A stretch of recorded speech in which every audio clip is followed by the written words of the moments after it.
Hey, what's going on, guys? I thought I'd make this quick video, and hopefully it does turn out to be pretty quick. So here's the Mustang. I got it all painted. I got it mostly put back together. Getting the carpet in there. Did a little bit of work on it last night. Headliner still needs to go in. Got the weather stripping on the door. It's going to take me a little time to get the weather stripping for the T-tops and the pillar and the channel. It is quite expensive. Just, I mean, I really wouldn't care about the weather stripping for the T-top itself, but if I want to get this piece and this weather stripping, I might as well buy the whole complete set because it's $80 more. It's like $380 for the whole entire weather stripping, and it's $180 for this and that, this one and that one, and like $100 for that one and that one. I don't know. Oh, and I also got to get the felt for the window here. Hopefully I don't have to take the window back out, but I probably will.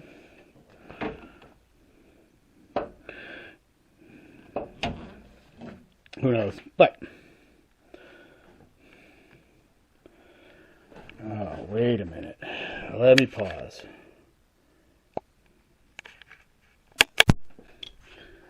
Okay, I'm back. So really, I mean, as far as painting it, I did okay. I mean, I bought another gallon so I could possibly do it again at another time. It kind of spit right there. I do have, yeah, you can see the run there. Got a run on the other side. Also on the other side, it is a little bit lighter, so you can almost kind of see where I missed, I guess. So, I mean, I want to drive this thing, so, I could care less. I mean, like I said, I got another gallon. I can go and pull the trim back off, tape everything up, and spray it again, because I didn't do the bumper. I just got done doing the bumper this year, or just recently, and it turned out really, really well. So that tells me that I learned a lot from painting. It came out smooth. I mean, it came out shiny. Look at how shiny that is. That came out so good. And it'll probably crack because it's a plastic fiberglass type bumper, and I think you're supposed to mix something in with it to give it that pliability so it doesn't crack, but I really didn't care. Like I said, I've got another gallon. Here it is. So I'll put that back inside just to make sure it doesn't get all crappy on me. But I wanted to make this one little video. You might not be able to see it, but what do you think about how I did the Targa? This is actually supposed to come all the way down here and stop here, so it basically kind of just covers this whole section. I still wanted to keep the Targa, but I wanted to put those windows in that pop out, and you can't do that with the Targa there, so I kept the Targa and kind of cut it, followed it down. I think it came out okay. The only thing that I really wish I could have found is maybe some kind of a trim to kind of fit there, but I think I like the way that it came out. not going to yell and scream at myself. I mean, I like it. Don't care. I like it. I think that's what Ford should have done anyway. But on to the quick video. This is one of the reasons why it didn't really make sense to kind of completely like restore the car into its original condition. This is the original speed cluster. Look at this. It just crumbles. And it came out like that when I took it out. You can see the mess that it made. It's going to be fun to clean. Brand new carpet. But this is one of the things that I did find in this car. You might not be able to see it too well because of this stupid camera. Okay. This quarter is a 1965 quarter. So if I was kind of all hyped up, I'm like, ooh, that could be one of those rare 65 quarters that's the last of, I think these had like 95% silver in them or something like that before they changed over. And there were, I think they changed over in 65 from what I read. They changed over in 65, but there were a few quarters that came out in 65 that still had the old silver plating, which means it was like 95% still silver. So I ended up looking this up to see what a 1965 silver quarter would go through. One in mint condition was basically worth more than what this car is. Just this quarter. Now we're talking mint condition quarter. I mean, if you look at this, it's all roughed up. And I think if it is the one that has the most silver in it, obviously it weighs a little bit different than the quarters we have now. I did put this on a kitchen scale, one of those small little kitchen scales. Unfortunately, this is one of the new quarters. So it's a 65. It's pretty cool. It's a 65. So it's pretty cool that I actually found it in this car.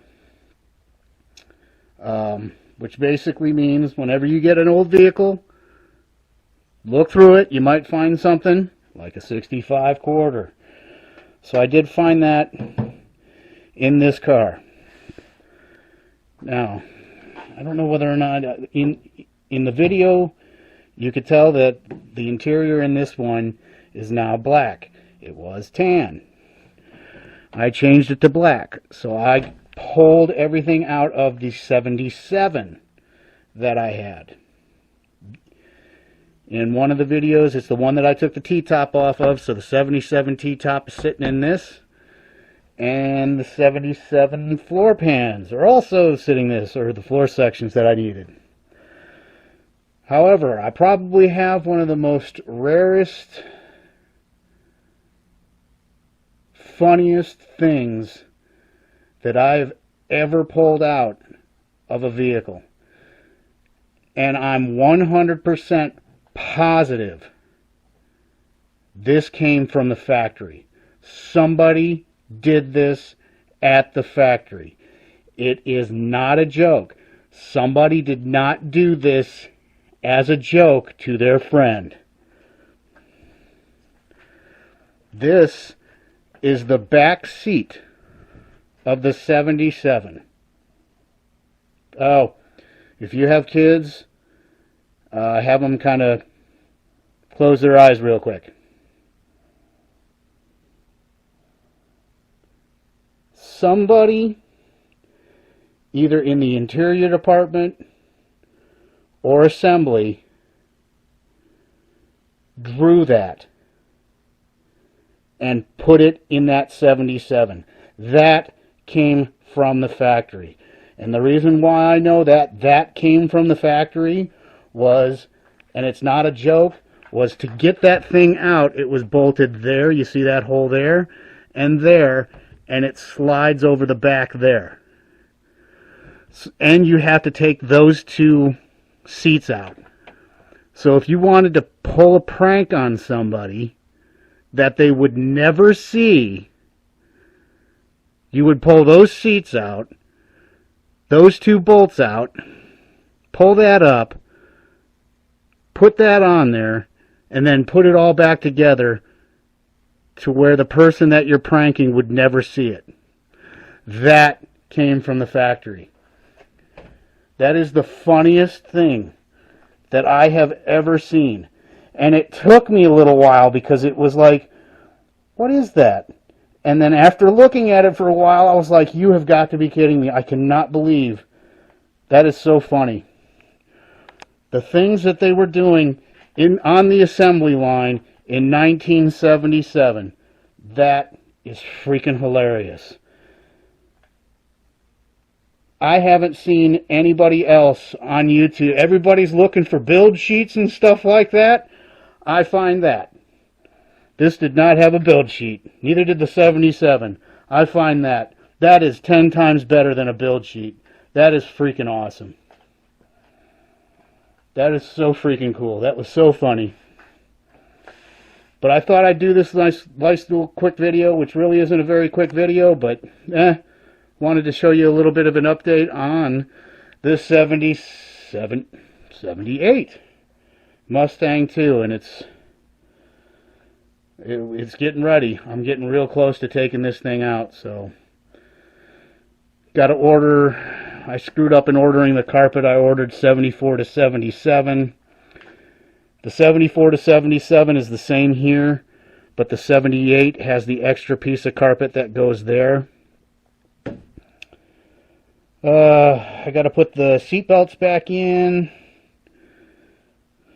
the shifter back in because that's missing because I had to put the carpet down. Luckily that came all out. And basically go through all those wires there and the wiring diagram and then hook up my gauges. And then that's it.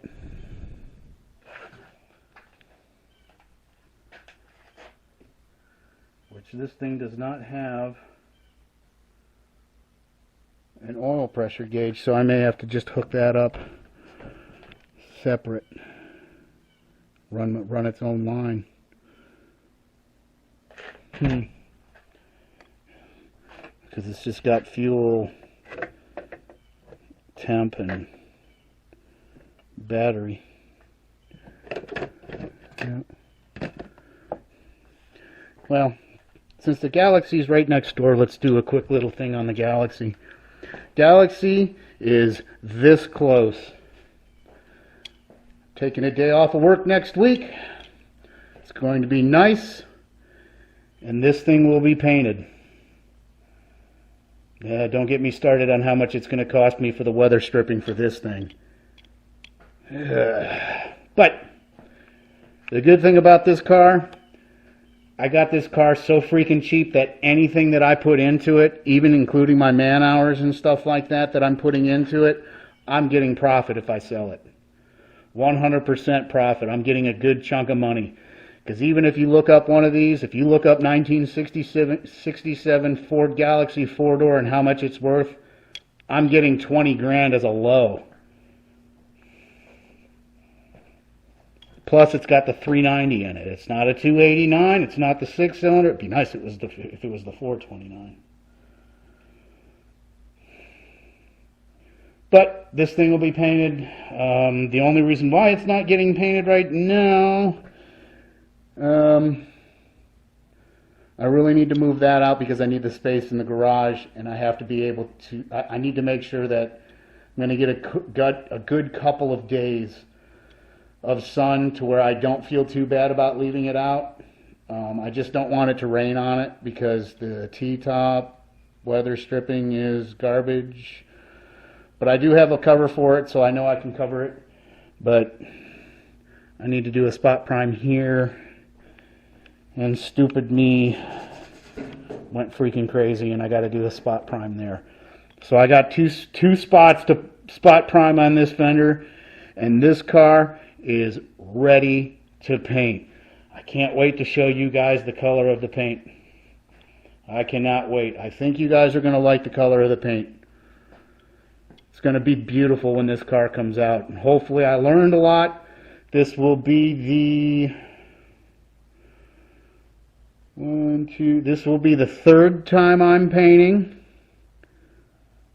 Second time single stage.